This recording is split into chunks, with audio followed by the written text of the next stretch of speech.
The weather report is liquid sunshine here in Southern California. How specific should our prayers be?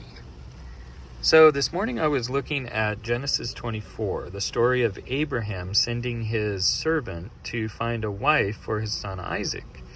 And when his servant gets to the city where he was going, he prays. And part of his prayer is in Genesis 24, verse 14.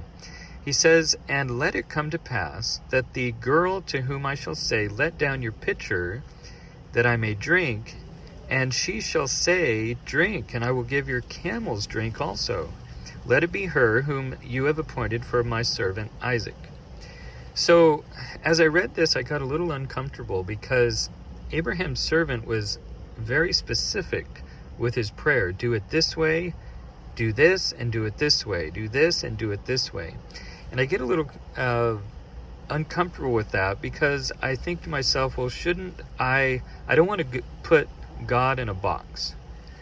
I want to let God do what he can do and what only he can do. I mean, he's God and I'm not. So maybe he has a way of doing something that I know nothing about. And so I want to give him permission to do that. Well, I think that my tendency as a human being is to come up with across-the-board rules for everything. What should I do on Sabbath? What should I not do on Sabbath? And then when it comes to praying, should I be specific in my prayers or should I give God some elbow room? And I think it's really missing the point to think that way. I think the point is it a prayer of faith? Do you truly believe that God can do what he says he can do? Do you truly believe not that God will do it, but that God can do it?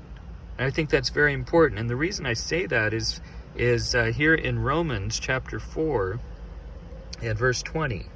Speaking of Abraham, it says, "He staggered not at the promise of God through unbelief, but was strong in faith, giving glory to God." So praising God.